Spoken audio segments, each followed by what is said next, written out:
Does supersizing your business sometimes seem like an uphill battle or an uphill climb? Sharon Horne-Ellstrom here, and our idiom today is uphill climb, an uphill climb or an uphill battle. Now, this is an idiom I think any business owner or pretty much any human being can relate to. Who hasn't had to do something hard? Who hasn't had to do something difficult in their life? I have yet to meet a human being, and I've met millions of people in my lifetime. I have yet to meet one that has had a perfectly smooth life from birth to death, where, well, and wouldn't death be considered kind of an uphill battle or challenge? Everything we learn, we've all had to learn everything. We're born not knowing anything. We learn how to walk, we learn how to ride a bike, we learn how to do absolutely everything. And that means we start out as a novice. We stink when we start, for the most part, right?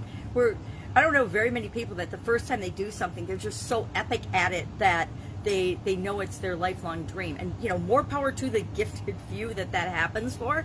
But for the vast majority of us normal human beings, we try something, we like it a little bit, we make a little progress, we feel a little bit good about it, and we decide we're going to keep doing it, we're going to keep practicing it till we get good at it. I have found that in my lifetime, anything worthwhile, the things that have really meant the most to me, have been the things that have felt like an uphill climb or an uphill battle. The things I had to work for. We appreciate and value the things we have to work for. The things we're given for free, we don't appreciate and we don't value, and we usually don't take very good care of them. If you've ever, I've got a brother-in-law, and I just thought of this story, I wasn't even going to share, but I have a brother-in-law who takes extremely good care of everything he has. And if you borrow something from him, you return it in the exact same condition. I mean, if it was spotless when you got it, you return it spotless. And if you don't borrow something from him. He clearly shares his expectations, and he takes really good care of stuff. And other people, when they borrow other people's things, they don't necessarily take good care of it. We were in the rental property and property business for a long time, and what we found is that people that own and are buying to own a property always took much better care of it because they treat it like it's like their own than people that were just renting it for a short period of time. I think it's why a lot of people have a lot of fear of doing Airbnb and things with their different properties.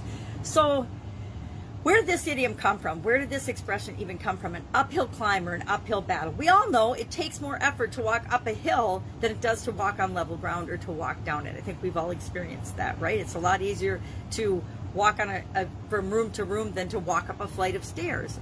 Uphill implies that it's going to be a difficult undertaking. It's going to be a difficult process. This idiom actually became popular and came around from the 1800s.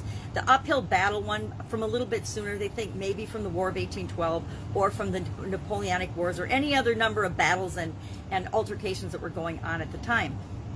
But what does it have to do with us and growing our business? I think the number one way this idiom helps me to feel and think about building my business and supersizing my business is to realize that it's going to be difficult at times. It's going to be a challenge. It's not going to be easy, or everyone on the planet would be doing it.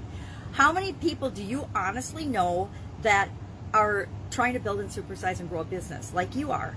Probably not very many. Well, if you hang out with the people that are like you, then you do. But the vast majority of us, especially when we're getting started in our business, we don't know other people that are building their own business or trying to change the world in positive ways. So I have found, and this is just my opinion, that the number one secret to getting what you want in business and growing your business and actually anything in life is by having a winner's mindset. And I found a cute little post yesterday about the 20 aspects of a winner's mindset. And I actually shared it on LinkedIn because I thought it was pretty interesting. And I said, well, how many of these beliefs or things do you have? And so I'm going to ask you this list of 20 things quickly, and in your head just tally, yes, this is mostly me, or no, I don't believe that at all.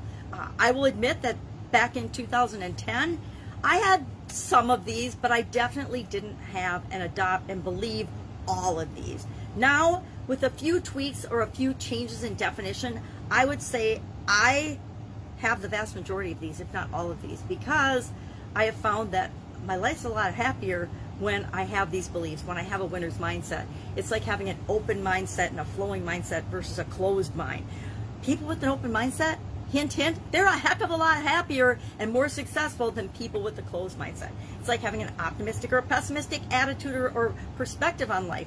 People that have an optimistic, hopeful attitude about life are just a heck of a lot happier and a lot more successful than people that are negative and pessimistic. I didn't make it up. It's just the way the universe seems to work. So what are these 20 winner's mindset things? I'm going to need a magnifying glass, but I want to share these because, excuse me, itching my nose. Kiss a fool, I guess, today sometime. What are these 20 mindset beliefs or attitudes?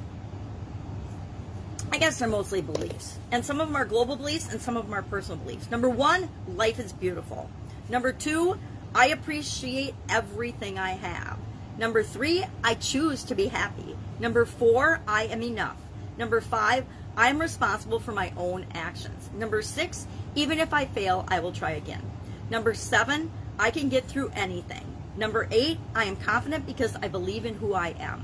Number 9, I am kind. Number 10, I am devoted to spreading positivity. Number 11, I strive to make the right decisions. Number 12, I bring love, happiness, and peace to others. Some people just like to ruffle feathers and that's their thing, but again, is this you or not? Number 13, I believe in the human spirit. Number 14, I am a good listener. Number 15, I have endless hope. 16, I am passionate about my dreams and goals. If you're not passionate about your dreams and goals, who's gonna be? Number 17, I love learning. Number 18, I work hard and smart. Number 19, I strive to challenge myself daily.